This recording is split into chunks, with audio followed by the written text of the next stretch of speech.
Au cœur du débat, avec Angélique Souche sur NC Première. Défiance, indifférence ou intérêt, quel rapport les jeunes Calédoniens entretiennent-ils avec la politique ? Comment la génération qui n'a pas forcément connu les événements appréhende-t-elle le processus en cours ? 4 jeunes, engagés ou non, ont accepté de partager leurs réflexions et leurs interrogations ce midi sur NC Première. J'ai le plaisir d'accueillir Touamanaya Vili, étudiante en master de droit, Christopher Gigès, collaborateur auprès du groupe Les Républicains, Brenda Wanabo, militante de l'Union calédonienne et Aurélie Boula, doctorante en sciences.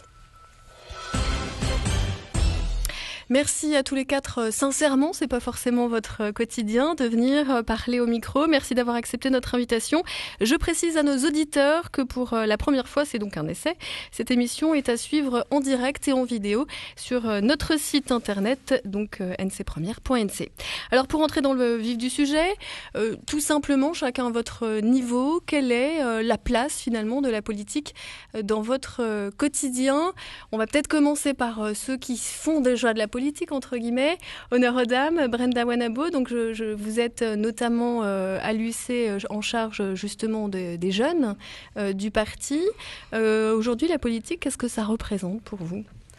Alors, bonjour Angélique, bonjour à tous nos auditeurs. La politique, bien sûr, c'est ma vie de tous les jours, je vais dire.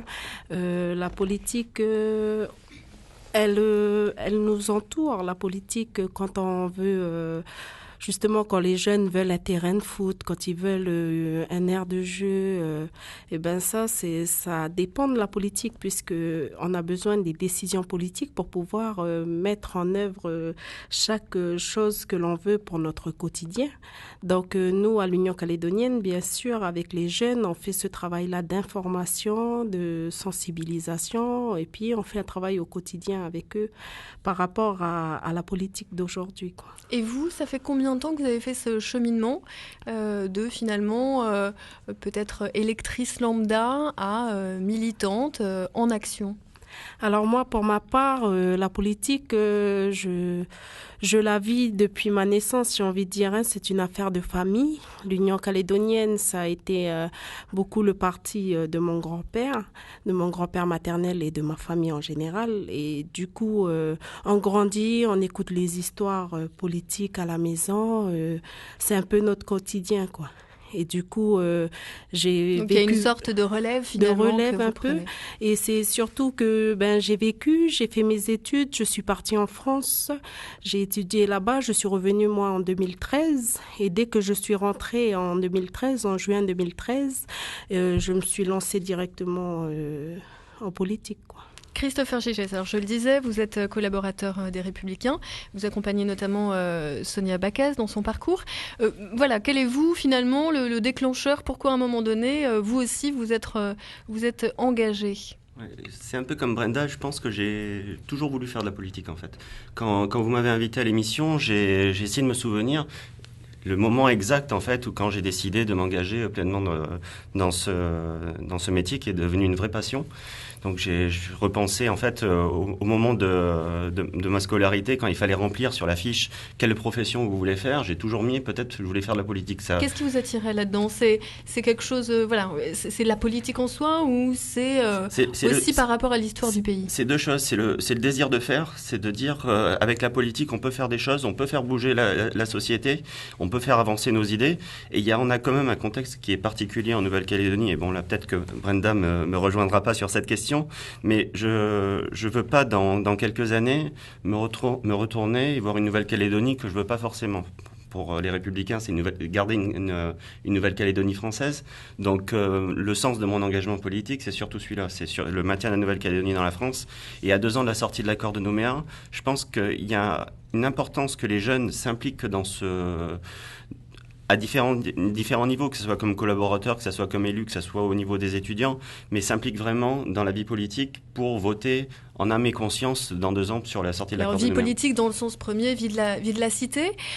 Aurélie Boula, Touamanaya Vili, donc vous, on l'a dit, vous êtes étudiante, mais vous êtes impliquée finalement dans la vie associative, dans votre environnement. Qu'est-ce que ça représente pour vous, la politique, aujourd'hui, dans votre quotidien, Touamanaya ? Je dirais que nous, dans le cadre du master que je fais, un master de droit et de management contextualisé dans l'environnement calédonien, et ça c'est important de le souligner, je dirais que la politique, elle est étudiée strictement dans le cadre scolaire, c'est-à-dire qu'on voit en détail le contenu des lois organiques, loi du pays, accord de Nouméa, etc. Après, autour de moi, à ma petite échelle, avec mes camarades, c'est vrai qu'on n'a pas souvent l'occasion de parler de politique, et je dirais que ça reste quelque chose d'anecdotique et d'accessoire qui est strictement perçu du point de vue vraiment académique. Aurélie ?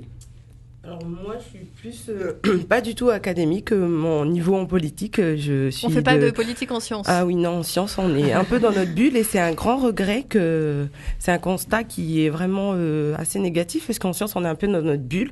On fait nos expériences, on interprète et ça s'arrête là. Et la politique, c'est vraiment une sphère lointaine qu'on voit de très loin. Et c'est uniquement en doctorat que j'ai commencé à m'interroger sur déjà sur l'avenir du pays. Donc ça a posé certaines questions. Il y a une réflexion qui a commencé à se construire. Est-ce que vous vous êtes dit à ce moment-là, finalement, je ne sais pas. Vous voyez ce que je veux dire ? On dit souvent, je ne sais pas si ça vous parle, mais que la génération, la jeunesse d'aujourd'hui, votre génération, n'a pas d'éducation politique telle que la génération précédente a pu l'avoir parce que les événements, parce que du coup, prise de conscience, etc. Est-ce que vous avez ressenti ça dans votre parcours personnel ? Clairement, ça a été ça. Au final, c'est quoi Calédonie Ensemble ? C'est quoi le Palika ? C'est quoi l'UC ? C'est quoi les indépendantistes ? C'est quoi les loyalistes ? Il y a vraiment... moi, je pense qu'il y a vraiment une cassure entre la politique et les jeunes, ma génération en tout cas. On n'a pas vécu les événements, donc on se sent pas forcément intéressés. On écoute les on-dit. Et ça, c'est pas forcément bien. Et les on-dit, pour vous, ils viennent d'où ? Ils viennent de vos familles ? On entendait Brenda qui a vraiment eu cette éducation politique au sein de la famille. Est-ce que vous, c'était quoi ? Qu'est-ce qui vous a donné un petit peu ? Qu'est-ce qui vous a nourri un petit peu politiquement ? Moi, ça a plutôt été les interventions, les invités politiques dans le journal du soir. C'est plutôt les ça, médias. en fait. C'est vraiment ça. C'est pas, je vais pas sur ma page Facebook pour aller voir ce qui se passe sur les pages Facebook des partis politiques. Vous en méfiez ? Même pas, ça m'intéresse pas. Et il y a pas de, je sais pas si c'est vraiment le cas, mais à mon sens, il y a pas de démarche comme en France il y a de syndicaliser aussi. Enfin, parce que je faisais partie d'un syndicat étudiant où là, en métropole, et là par contre le rapport il est complètement autre où là on vient nous chercher. Il y a vraiment entre les syndicats d'étudiants et les partis politiques. Et il y a vraiment une réflexion qui se construit où on est plus approché en tout cas les étudiants. Et vous pensez que c'est quelque chose qui manque ? Je pense clairement que c'est ce qui manque et j'ai déjà fait remonter l'information parce que je suis aussi élue des étudiants de l'Université de la Nouvelle-Calédonie et j'avais justement fait ce constat-là que en France on a le 20 minutes, je vais dire un truc pour rien que l'actualité, l'actualité donc c'est des quotidiens qui sont distribués gratuitement dans le métro tout ça et pour les étudiants là-bas c'est ce qui nous permet d'avoir une photographie sur l'actualité mais dans l'actualité il y a aussi ce qui se passe en politique et ici on n'a pas ça. Et les étudiants, on est vraiment un peu coupés de la politique. Il faut vraiment aller chercher, il faut vraiment être motivé, quoi. Si on veut l'information, il faut vraiment aller la chercher, alors qu'en France, on a quand même un minimum qui nous parvient, même si on le veut pas. Et pourtant, on parle beaucoup de relève, on compte, j'allais dire, sur vous. Toi, Manaya, vous partagez ce sentiment un peu d'isolement, finalement ? Oui, alors c'est vrai que les politiques sont investis d'une mission de proximité, vraiment de communication avec les étudiants et on a eu la chance déjà en très peu de temps d'accueillir des visites officielles le Premier ministre, député européen récemment aussi.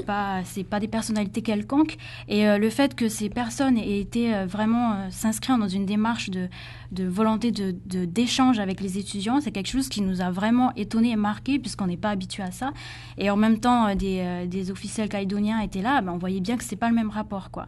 Et même on a eu l'occasion de parler avec eux à table, on voit bien que on n'est pas du tout dans le même la même démarche. Donc c'est quelque chose aussi qui n'est pas totalement exploité en Calédonie et c'est ce qui pourrait expliquer aussi l'impression que la classe politique c'est quelque chose qui est totalement en dehors finalement de la cité, comme vous dites. Et paradoxalement, vous dites qu'on est moins sensibilisé à la politique par rapport aux générations précédentes. c'est un paradoxe dans la mesure où les médias, l'information, c'est quelque chose qui est totalement disponible, presque gratuite. Donc ça n'intéresse pas les jeunes, finalement. C'est pas tant le fait d'y avoir accès, c'est le contenu en fait. Et je crois aussi qu'il y a une démarche pédagogique à adopter. Enfin, c'est à la charge des médias aussi. Désolée. Pas de souci. On entend. De faire comprendre au grand public des personnes qui sont pas forcément sensibilisées comme nous. On a eu l'occasion de l'être dans le cadre du master, et c'est une vraie chance de pouvoir comprendre les débats qui se déroulent. Oui, vous restez privilégié, entre guillemets, dans cette histoire. D'allumer la télévision, de voir le JT et de comprendre ce qui se dit entre les personnes. Et c'est une démarche vraiment pédagogique, d'informer, de vulgariser finalement des débats qui sont assez complexes sur le contexte institutionnel calédonien. Et ça, on a vraiment l'occasion, même pour des juristes, de le voir que c'est très compliqué. Reste complexe. Et je pense que c'est important, et c'est d'autant plus important qu'on a des échéances là, fondamentales qui approchent, de pouvoir prendre une décision en toute connaissance de cause. Alors, ce que vous dites doit interpeller, ils hochent tous les deux de la tête, ils acquiescent, Christopher Gégès et Brenda Wanabo. Est-ce que finalement vous faites, vous, ce travail au sein de vos partis respectifs de sensibilisation à la jeunesse, c'est-à-dire non pas seulement de parler de jeunesse, mais que le discours politique lui-même lui parle? Brenda? Moi, pour ma part, je dirais oui. Peut-être que nous, on fait ce rapport-là à la jeunesse. Par contre, on le fait dans les communes, dans les tribus, dans les quartiers. Proximité. Mais c'est vrai qu'on n'a jamais, pour ma part, pour l'Union calédonienne, nous, on n'a pas encore fait cette démarche-là envers les étudiants. Et est-ce que, je vous pose la question... je comprends tout à fait ce qui est dit là. C'est vrai que c'est très intéressant et c'est très important d'aller informer les jeunes étudiants, parce que c'est l'avenir du pays. Hein. Ce sont eux qui font les cours pour avoir des diplômes qui serviront plus tard au pays. Donc forcément, c'est une démarche que nous, on n'a pas encore faite à l'Union calédonienne, mais c'est vrai qu'il faut la faire, parce que c'est quelque chose d'important. Et Christopher Gégès, est-ce que vous êtes entendu? J'allais dire, est-ce que vous pouvez, vous, en tant que jeune, avoir une voix différente? Est-ce qu'elle est entendue? Est-ce qu'il y a des thématiques où, est-ce que vous avez la marge de manœuvre, justement, pour faire entendre cette voix, ce discours parfois un peu différent, ces attentes, ces frustrations? On entend de la frustration de la part d'Aurélie et de toi, Manaya. Au niveau des Républicains, on a fait cette démarche il y a peu au moment de l'inscription sur les listes du référendum. On a fait un flyer en fait pour expliquer pourquoi il fallait aller s'inscrire sur les listes, comment il fallait s'inscrire. Et on a invité les associations étudiantes de l'EGC, des BTS, de l'université, mais le représentant de l'époque n'avait pas pu se libérer. Et on a fait une réunion avec eux pour leur expliquer pourquoi il fallait s'inscrire sur le référendum. C'était leur avenir qui allait se jouer, donc il fallait se déplacer pour voter. Et déjà, il fallait s'inscrire sur les listes électorales. On a eu ce contact direct avec la section jeune des Républicains qui allait à l'entrée de l'université pour distribuer des petits flyers pour expliquer le même message, comment s'inscrire et pourquoi voter. Mais quand on a fait cette réunion avec les jeunes de l'EGC et des BTS, j'ai été marqué par une chose, c'est que vous parliez tout à l'heure des événements, c'est que les préoccupations sont plus les mêmes. Par rapport à... C'est ça, c'est-à-dire quand on entend Aurélie qui parle de rupture... Non, enfin, c'est plus ce que je veux dire, c'est plus les mêmes attentes. Entre 80, au moment des événements, il y avait une vraie inquiétude sur l'avenir institutionnel. Aujourd'hui, il y a quelque chose qui est différent. Peut-être que mes collègues vont me contredire, mais il y a une vraie préoccupation sur des thèmes de quotidien, sur la sécurité, comment les jeunes quand ils peuvent sortir, ne se font pas agresser, et sur l'emploi. C'est quelque chose, enfin, je suis pas très vieux, j'ai 32 ans, mais il y a 10 ans de ça, quand j'étais à l'université, j'avais pas cette préoccupation-là. Je pensais que j'allais revenir de mes études et tout de suite j'allais trouver un travail. C'est vrai que là, il y a une préoccupation sur l'emploi et sur la sécurité qu'il n'y avait pas à l'époque. Et donc là, le travail des politiques, parliez des jeunes qui s'adressent aux jeunes. Je pense que c'est pas une question de jeunes qui doivent s'adresser aux jeunes, c'est une question que des politiques entendent les vraies préoccupations des jeunes. Mais est-ce que vous êtes en mesure justement d'être finalement la courroie de retransmission de ces préoccupations-là? On essaye. C'est une vraie préoccupation pour les Républicains. On voit le niveau d'abstention de la jeunesse qui est beaucoup trop élevé, mais pour aller atteindre les jeunes, ce que je voulais vous dire, c'est qu'il ne faut pas forcément faire du jeunisme, il faut aller à leur rencontre, organiser des petits apéros-débats, on essaye de faire ça, et aller les convaincre de s'impliquer dans la vie de la cité. Toi, Manaya, juste, mais une question qui vous est adressée. Vous êtes, pardonnez-moi, c'est absolument pas péjoratif, au contraire, vous êtes l'élite de la jeunesse calédonienne, mais la jeunesse, elle est diverse, socialement, ethniquement. Est-ce que finalement, ce que vous ressentez-vous, cette rupture dans votre environnement familial, vous sentez que c'est partagé, j'allais dire, par tous les jeunes ? Oui, comme je disais tout à l'heure, c'est un débat qui nous échappe un peu et pourtant qui devrait nous appartenir pleinement puisque c'est nous qui allons être demain, qui allons vivre les conséquences de ce qui se fait maintenant. Donc voilà, mais comme vient de dire Christophe, c'est vrai que les attentes sont plus les mêmes, on n'est plus dans le même contexte et c'est normal. Et à l'époque, on avait vraiment un contexte social et économique difficile avec des inégalités criantes. Je dis pas qu'elles n'existent plus maintenant, mais après 30 ans de rééquilibrage, quand même, on a quand même amélioré l'égalité des chances, même si de façon absolue, elle n'est pas tout à fait atteinte. Et maintenant, c'est vrai qu'on ne fait plus face aux mêmes enjeux, donc évidemment plus aux mêmes attentes. Et c'est dans cette mesure-là que la politique maintenant, l'incarnation des partis politiques et leurs idéologies sont un peu obsolètes puisque les gens n'ont plus cette vision manichéenne des choses. C'est ce que j'allais vous demander. Parlons très franchement. Est-ce qu'aujourd'hui, l'échiquier, son clivage pour ou contre l'indépendance, est-ce que ça vous parle, Aurélie ? Alors, est-ce que c'est une grille de lecture, justement est-ce que c'est votre grille de lecture ou est-ce que c'est justement l'une des raisons qui fait qu'il y a rupture selon vous ? J'arrive pas vraiment à me positionner dans le sens où je rejoins toi Manaya quand elle dit qu'on n'est pas éclairé. On comprend pas toutes les conséquences de ce choix-là. Donc moi je peux pas choisir tant que j'ai pas compris les conséquences de mon choix en fait. Et du coup je vais prendre un exemple tout simple. On a été sollicité dans le cadre d'une mission d'information avec des missionnaires de l'État par rapport à la monnaie. Juste cette émission, ça m'a éclairé, mais moi j'étais pour une monnaie calédonienne. Après cette émission, j'ai commencé à faire marche arrière. Donc juste des missions comme ça d'information, je trouve que avant de se positionner sur l'échiquier, avant de pouvoir prendre la décision, il faut vraiment être éclairé.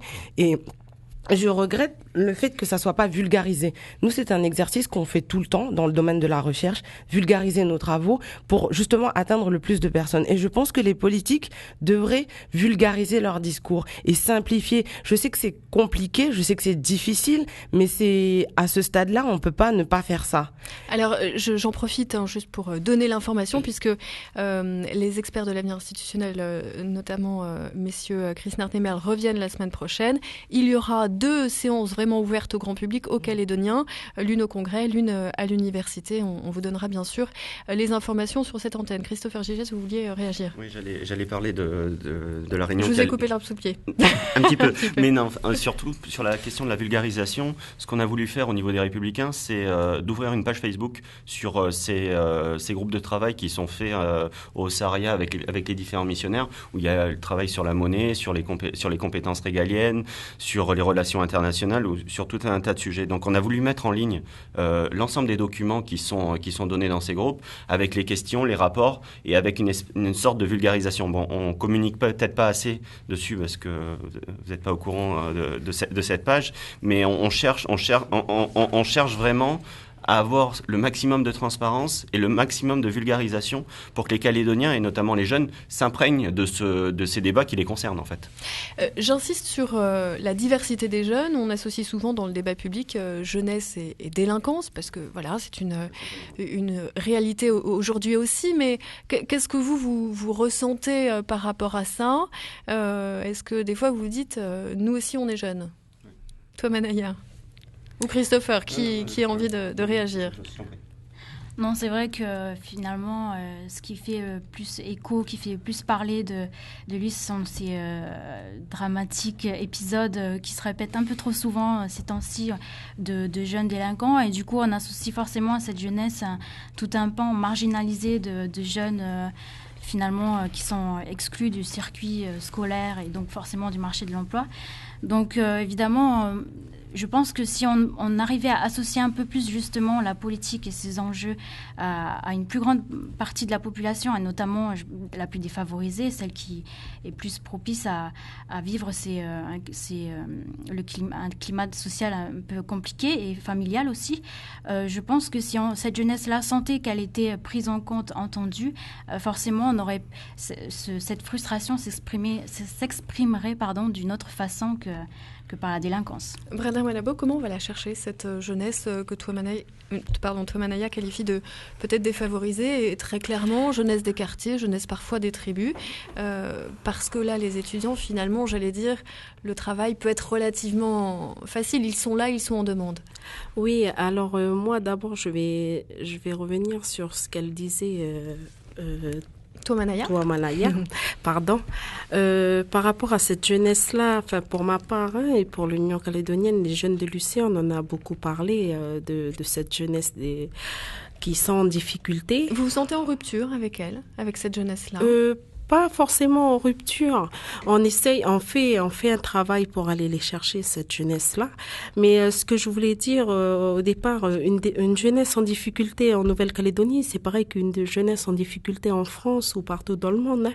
C'est pas ici simplement le problème de délinquance, c'est pas que chez nous. Hein. Le phénomène de rupture entre la politique et la population. Ça c'est pareil un peu. Et comment, c'est ça. Voilà, beaucoup de démocratie, il faut être réaliste. Oui, c'est quelque chose qui est présent dans tous les pays en voie de développement et tous les pays développés du monde, quoi. Et puis, deuxièmement, c'est vrai qu'on a beaucoup de jeunes ici qui font des bêtises, hein, comme partout. Et forcément, moi, je veux dire que ces jeunes-là, oui, si on leur donne pas de quoi s'occuper, eh ben, forcément, c'est pour ça qu'ils n'ont plus de repères, qui occupent leur temps à faire des bêtises. Mais ce que je voulais aussi rappeler, c'est que ces jeunes-là, parce que des fois, on fait beaucoup l'amalgame, et puis souvent, nous, quand on va chercher les jeunes, on nous dit souvent cette phrase-là, que les jeunes qui font des bêtises, c'est des jeunes indépendantistes ou c'est des jeunes mélanésiens. Moi, j'ai envie de dire, ben non. Un jeune qui fait des bêtises est un jeune qui fait des bêtises comme partout. Il n'a pas forcément une étiquette politique ou il n'a pas forcément une ethnie particulière, quoi. C'est un jeune dans un pays qui faut s'occuper d'eux, quoi. Donc ce problème-là, il englobe tout le pays. Donc forcément, oui, on cherche des solutions, on essaye d'aller les chercher, ces jeunes-là. Tout à l'heure, Christopher parlait justement du problème du corps électoral. Mais on fait cette démarche-là, aller leur dire qu'en 2018, on ne vous dit pas pour qui voter. Mais en 2018, c'est l'avenir des pays. C'est pas en 2018, tu ne voteras pas pour une personne que tu aimes pas, pour un parti politique. Tu décideras de l'avenir de ton pays. Donc forcément, que tu restes dans les tribus, que tu restes dans les squats ou dans les quartiers, il faut te mobiliser. Et alors, quand vous faites cette démarche de proximité, quelle est un petit peu la teneur des échanges? Ils ont des questions, ils sont pas intéressés ou ils sont intéressés? Ils ont beaucoup de questions. Ils ont énormément de questions. Ils entendent beaucoup à la radio, à la télé, par voie de presse, ce qui se passe dans l'avenir institutionnel, ce qui se passe au niveau des partis politiques. Ce qui manque, c'est quoi? C'est de l'information, peut-être, comme disait tout à l'heure. Peut-être. On entend, mais on comprend pas forcément. On n'a pas le privilège d'être dans un master de droit en contexte calédonien. Je pense que, par exemple, la monnaie, la mission d'échange, c'était très instructif. Mais heureusement que j'ai eu une semaine de préparation pour comprendre le vocabulaire, le jargon. Non, mais rien que ça. Même nous, même les étudiants, on voilà. à comprendre. Mais du coup, moi, j'encourage à passer par les étudiants parce que nous aussi, on veut jouer notre rôle parce que moi, ce que j'ai appris dans l'émission, je l'ai retransmis à ma famille. Alors, c'est ça. Comment vous, après, vous jouez, vous diffusez l'information? Est-ce que ça génère tout simplement un débat politique à table? En sortie avec... Non, mais moi, j'ai bien aimé cette expérience et ça m'a permis d'échanger avec ma famille, mes petits cousins, mes parents, mes oncles, mes tantes. Ah non, c'était vraiment constructif et j'encourage ce genre d'émission, cette démarche en fait. C'est ce qu'il faut et de toute façon, on est obligé de passer par là si on veut vraiment que les Calédoniens prennent une décision éclairée. Sinon, le référendum, ça sert un peu à rien, quoi. Si on fait pas ça, ce travail en amont, franchement, je ne sais pas ce que ça voudra dire le référendum. Christopher, vous êtes, on l'a déjà dit, engagé la politique en famille, avec les amis. Qu'est-ce que ça donne pour vous ? Je vais juste répondre sur votre première question de tout à l'heure sur les jeunes délinquants. Oui, l'association sur l'association des jeunes et délinquants. Et puis surtout, comment on va chercher toute la jeunesse ? Oui, déjà dans un premier temps, quand un quinquagénaire fait une bêtise ou un crime, on ne dit pas un quinquagénaire a tué quelqu'un. Là, quand c'est un jeune qui va faire des tags ou qui va faire un cambriolage, on dit c'est des jeunes qui ont été cambriolés, des jeunes délinquants. Non, c'est des délinquants. C'est des voyous, mais il faut arrêter de faire l'amalgame avec cette jeunesse, avec les délinquants. On a une jeunesse en Calédonie qui est 95%, 99% de la jeunesse calédonienne, elle travaille, elle a envie de s'en sortir et elle ne fait pas de bêtises. Donc déjà qu'on arrête de faire cet amalgame-là, peut-être que ça encouragerait les jeunes à être mieux respectés, mieux valorisés dans la société. Ensuite, sur votre deuxième question, oui, j'essaye de convaincre mes amis en permanence déjà de s'intéresser à la C'est la première étape. Voilà, c'est la première étape. Donc de s'intéresser à la vie politique, de venir à des réunions politiques. Je leur dis pas naturellement votez pour moi. Ça, j'espère qu'ils vont voter pour les Républicains. Mais je leur dis essayez de vous éduquer politiquement, regardez ce que chacun fait et ensuite choisissez en libre Et comment, pareil, ce discours-là, entre amis, comment il est perçu ? Vous êtes un petit peu casse-bonbon, on vous écoute, voilà. Comment ce discours-là est perçu dans le cadre amical ? J'ose espérer qu'ils m'écoutent, mais non, c'est vrai que il y a une première barrière, et quand cette barrière est passée, ils s'y intéressent. C'est-à-dire qu'on lance le sujet, et au début, forcément, c'est pas très écouté, et finalement, ils se rendent compte que ça les concerne directement, et finalement, ils vont chercher de l'information. Enfin, c'est comme ça que je le ressens. Peut-être qu'ils essayent de me faire plaisir parfois, mais bon, la plupart du temps, ils écoutent.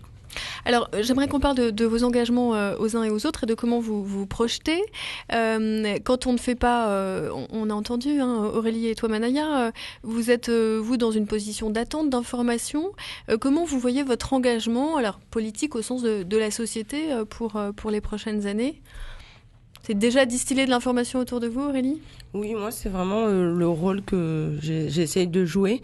C'est dès que j'ai une information de source sûre, par contre, c'est une très bonne réserve. Voilà, déjà quand je sais que l'information est sûre, j'essaye de la transmettre en tout cas dans mon entourage proche. Après aux étudiants aussi, parce que j'ai cette chance d'être élue étudiante, donc d'avoir une place un peu privilégiée pour atteindre les étudiants et même déjà de recueillir leurs interrogations, de faire ce travail-là à mon échelle, de chercher l'information et après de répondre peut-être à leurs questions. Et au niveau de ma famille, en tout cas, ça a été ça, de vraiment essayer d'échanger, d'éclairer, parce que on est un peu, moi je suis originaire de Vaud, on est un peu dans ce climat où on est de tel bord politique, du coup on reste, mais on sait pas trop pourquoi. On continue, on suit, et puis quand il y a vous avez fait changer des non, des je vais pas dire ça, c'est tellement grec. Mais moi, je suis à mon échelle, en tout cas, à me poser la question dans quelle partie je peux m'identifier. Parce que je vais revenir sur ce que Christophe a dit, qu'il faut pas faire de jeunisme dans les partis politiques, mais ça fait du bien d'avoir une figure jeune qui parle de politique. C'est bien. Il faut s'identifier. À un moment donné, il faut s'identifier. C'est comme dans les cours, quand on a un prof d'université qui est calédonien, ça change. Le discours est pas perçu de la même façon.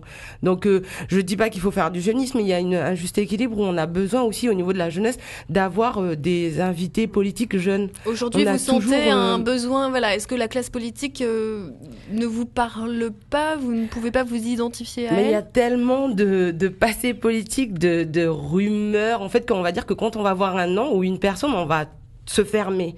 Alors que si c'était une nouvelle personne qu'on connaît pas, on a peut-être son étiquette politique, mais on va être plus intéressé. Là, on voit toujours les mêmes personnes sur le devant de la scène politique. Je vais dire, l'appel là, je à la parle relève est lancé. Voilà, non, mais parce que après j'ai découvert là vis-à-vis des médias et même aujourd'hui je découvre Brenda. Vous découvrez Donc moi Brenda. je suis contente de voir qu'il y a des jeunes qui s'engagent politiquement et que du coup mon oreille elle est différente. Mon En écoute gros, elle est plus on entend intéressée. toujours les mêmes. C'est un peu ça. Je suis désolée, mais c'est ça. On entend toujours les mêmes et c'est dommage. Et le discours, il est, là, je sais pas du tout dans la question, mais le discours, il est extrême des fois en fait. On est par exemple dans le discours des loyalistes, nous on veut une Calédonie française et les indépendantistes, oui nous on veut que, mais nous les jeunes on veut juste vivre ensemble. Est-ce qu'il y a un parti politique qui peut juste parler de vivre ensemble? Parce que ce soit oui ou que ce soit non, on va continuer. Et c'est ce que j'ai aimé dans les échanges avec les missionnaires là, c'est que ils répondaient aux questions en disant oui ça va peut-être être oui, ça va peut-être être non. Nous ce qu'on veut juste c'est vous éclairer sur la question. Vous êtes sûr que vous ne ferez pas de politique dans 10 ans? Je sais pas, mais bon, moi je veux juste que on construise la Nouvelle-Calédonie de demain, c'est tout. Et il faut penser aux jeunes. J'espère avoir passé ce message-là aux politiques. Il faut penser aux jeunes, aux étudiants, parce que je sais qu'il y a un gros focus sur les jeunes des cités, des tribus, et c'est vraiment bien. J'encourage toujours ce genre de démarche. Mais j'ai fait cette réflexion avec le panel d'étudiants qu'on est là, avoir rencontré les politiques, enfin le Premier ministre et les députés européens, que nous les instances d'ici, on n'a pas eu de moment d'échange avec les politiques d'ici, en fait, les institutions d'ici. À aucun moment donné, on nous a sollicité pour dire il y a une table ronde, on peut parler, on a des questions. On est à votre disposition. Voilà. Brenda, quand vous entendez ça, voilà, tout simplement, j'ai envie de vous demander, et puis la question est valable aussi pour Christopher, est-ce que vos partis, en l'occurrence le vôtre, l'UC, est prêt aujourd'hui à vous donner un peu de place? On entend qu'il y a une demande de nouvelles figures, d'un discours peut-être un peu différent. Est-ce qu'on n'a pas des partis aujourd'hui qui sont très hiérarchisés, un petit peu sclérosés? Alors, pour l'Union calédonienne, nous, on a notre structure jeune qui est la JKM, l'Association Jeunesse Kanaki Monde. Donc, moi, je fais partie de l'Association Jeunesse Kanaki Monde, donc la structure jeune du mouvement d'Union calédonienne. Et là, au congrès de Kavatch, qu'on a eu en novembre dernier, on m'a nommée deuxième secrétaire générale adjointe du mouvement d'Union calédonienne. Donc, ça progresse. Donc, ça progresse. Une femme, une jeune parmi le bureau de l'UC. Donc, c'est vrai que c'est la grande découverte pour moi. Hein. Je suis jeune, je reviens tout juste de métropole pour mes études, voilà. Mais voilà, c'est aussi une voie pour les jeunes déjà de l'UC. Si on vous donne un peu de place, est-ce que vous avez envie de la prendre? Est-ce que vous vous sentez là, aujourd'hui, demain, prête justement? Allez, Aurélie vous attend au journal télévisé un dimanche soir. Est-ce que c'est quelque chose d'envisageable pour vous? Moi, je ne sais pas. Hein, je ne sais pas. Je suis là, je fais mon travail, je suis militante. Quand il faut faire un travail au niveau de politique, hein, pour mon parti, si on me donne une mission à faire, bien sûr que je la remplirai. Hein. Mais voilà, nous, on est très hiérarchisés. Et comme je le disais tout à l'heure, moi, je fais partie de l'association des jeunes du mouvement d'Union calédonienne. Et nous, c'est toujours en concertation qu'on prend les décisions, qui est-ce qui va aller parler à tel ou tel moment. Mais c'est vrai que je rejoins Aurélie dans le sens où il faut bien sûr que dans nos partis, hein, dans tout parti confondu, on fait plus confiance aux jeunes. Hein, parce que l'avenir qui se discute actuellement, c'est l'avenir du pays. Et nous sommes jeunes aujourd'hui, mais on sera adultes demain. Donc forcément, l'avenir qui se joue, c'est pour les jeunes d'aujourd'hui. Donc si on les fait rentrer déjà petit à petit dans le mouvement, j'ai envie de dire que c'est tout bénef, hein, pour l'avenir du pays. Hein, voilà. Christopher, est-ce que donc aujourd'hui vous êtes collaborateur, on va dire dans l'ombre entre guillemets, est-ce que vous avez l'intention, l'ambition de passer de l'autre côté, d'être élu, d'aller justement parler directement à ces jeunes électeurs? Oui, c'est une vraie ambition personnelle d'être élu un jour, mais il faut savoir faire ses preuves, il faut travailler, il faut apprendre le fonctionnement des institutions pour être en capacité ensuite d'être élu. Mais au niveau des Républicains, on a souhaité vraiment faire une place aux jeunes de manière importante. Il y a quand même eu un renouvellement avec Sonia Baquès, Grégoire Bernu, Virginie Ruffnac, qui sont des quadras. Enfin, c'est pas, si je dis qu'ils sont pas jeunes, je vais me faire taper sur les doigts, mais plus sérieusement, il y a déjà eu une volonté de renouvellement à ce niveau-là. Ensuite, moi, je vois on m'associe à beaucoup de réunions, on associe d'autres jeunes collaborateurs à beaucoup de réunions sur l'avenir institutionnel, au groupe de travail ou à des rencontres avec on parlait tout à l'heure du Premier ministre, des rencontres avec le Premier ministre ou avec des personnalités. Hier, on a eu la chance de voir Alain Juppé et d'avoir une rencontre entre quelques jeunes et Alain Juppé. Je pense qu'il y a une vraie volonté de la part des Républicains. Je suis membre. Vous estimez qu'on vous fait confiance ? On nous fait confiance et ensuite, il faut être digne de cette confiance. C'est pas tout d'être jeune et de dire je suis jeune, donc laissez-moi une place. Il faut être capable d'assumer les responsabilités qu'on vous donne pour être en capacité ensuite de faire du bon travail pour les Calédoniens. Toi, Manaya, vous allez avoir le mot de la fin. Il nous reste quelques minutes encore. Vous disiez, vos études finalement vous donnent aujourd'hui une compétence aussi en la matière. Comment vous pensez l'utiliser cette compétence ? Est-ce que vous voyez justement entrer un jour dans cette arène politique ? La question qui tue. C'est ça, elle allait arriver, hein, vous étiez préparée. Hein. Oui, non, mais c'est sûr que dans l'absolu, la politique, ça m'intéresse. Bon, après, la politique calédonienne, je dois dire que ça reste assez, comme je disais, anecdotique. Pour moi, ça manque de débat, de fond. Et l'année prochaine, De quoi voudriez qu'on parle ? Quand vous dites ça manque de débat de fond, vous, quelles sont vos attentes ? Déjà qu'on puisse identifier des valeurs. Parce que comme je disais tout à l'heure, on a une vision assez manichéenne des choses, indépendance ou pas, puis en plus un débat très ethnicisé, alors que la jeunesse calédonienne aujourd'hui, elle a dépassé ce seuil, quoi. On est dans un autre débat, autre chose. Et j'aimerais justement utiliser ces compétences-là dont vous parlez pour voir les choses de manière plus pragmatique et dépasser des débats qui au final font des fioritures inutiles à notre paysage politique. Donc l'année prochaine, du coup, je fais un master de politique publique en espérant... Petit à petit, vous approchez. Il y a politique maintenant dans l'intitulé de vos études. En espérant pouvoir revenir ici en Calédonie et mettre à profit ces nouvelles compétences-là et donc peut-être donner une petite lueur un peu nouvelle, un peu plus fraîche sur un vieux débat qui date déjà et qui n'a plus lieu d'être. Alors, une dernière question, un tour de table. On est là maintenant à un peu plus d'un an. On en a déjà un petit peu parlé en toile de fond dans ce débat du premier référendum 2018. Qu'est-ce que vous attendez, j'allais dire là, en tant que jeune, je caricature un petit peu, mais du débat qui va s'ouvrir, j'allais dire toute tendance confondue, qu'est-ce que vous attendez de la classe politique pour que ce référendum soit réussi ? Aurélie Boulard. Déjà, moi, j'aimerais peut-être un effort de communication. On l'a déjà suffisamment dit aujourd'hui, mais se mettre au niveau des jeunes. Facebook, c'est bien, mais la page, faire communiquer sur les médias. Je suis contente que déjà dans le paysage calédonien, les médias ils se sont un peu diversifiés. On ait plus d'informations de plusieurs bords avec plusieurs points de vue, donc ça c'est vraiment bien. Donc cet effort de communication et d'essayer d'être transparent. Je sais que c'est pas facile en politique, mais quand on revient... Alors ça c'est une vraie question.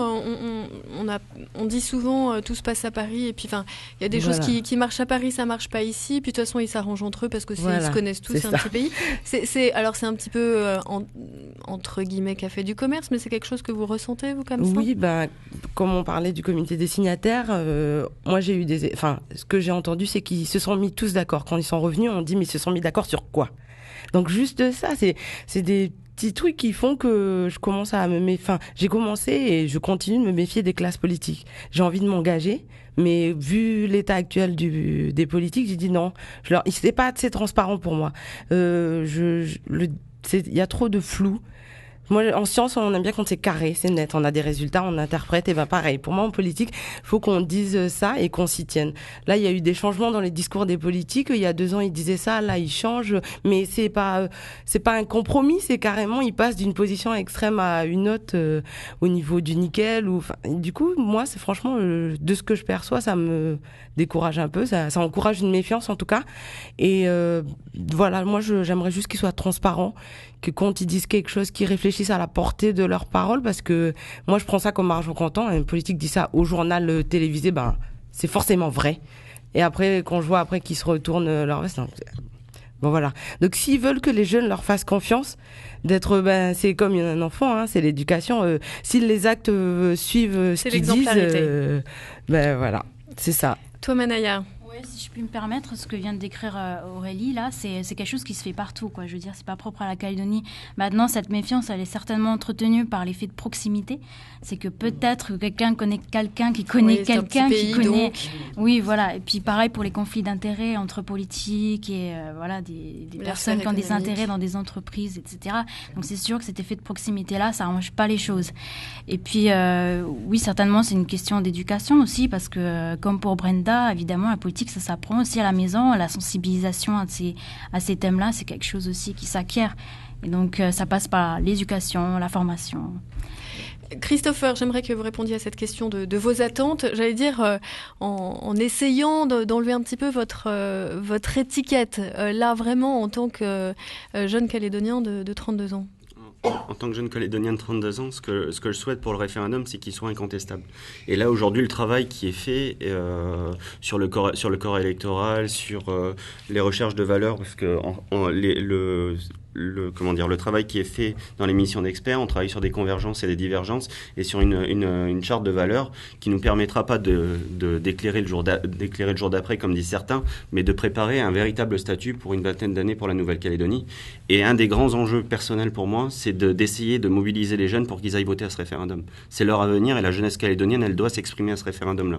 C'est pas ce que disait Brenda tout à l'heure, c'est pas un vote neutre pour une personne ou pour une autre, c'est une question d'avenir. Il faut que la jeunesse calédonienne se déplace pour ce vote. Brenda, même question, j'allais dire, sans cette étiquette que vous portez au quotidien, vraiment en tant que jeune femme calédonienne.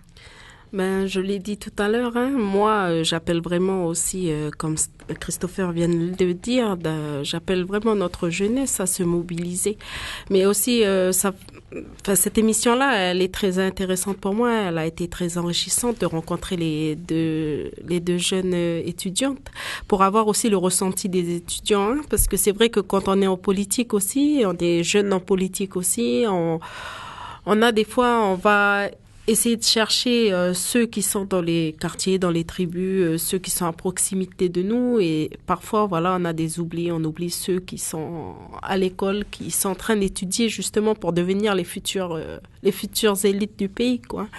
Et pour ma part en tout cas, c'est de leur dire que même si la politique, parfois on est méfiant vis-à-vis de la politique, on est méfiant vis-à-vis de nos leaders politiques surtout, mais il faut avoir confiance, parce que le travail qu'ils font, malgré tout, c'est le travail pour notre pays. Et si nous ne sommes pas engagés en politique et qu'on ne donne pas justement notre voix pour dire non, moi je ne suis pas d'accord sur tel ou tel point, ou moi je suis d'accord par rapport à tel ou tel point, et bien forcément notre voix elle ne sera pas entendue. Et par rapport à cette voie-là, j'encourage vraiment tout le monde en 2018 de faire le pas, d'aller voter. C'est surtout les 25 000 abstentionnistes, là. Il faut qu'ils s'expriment. Merci sincèrement à tous les 4 d'avoir participé, d'avoir partagé ce midi vos impressions, vos interrogations. Au cœur du débat, c'est donc terminé. Une émission que vous avez peut-être pu suivre en streaming sur Internet, en tout cas que vous retrouverez très prochainement en podcast. Et puis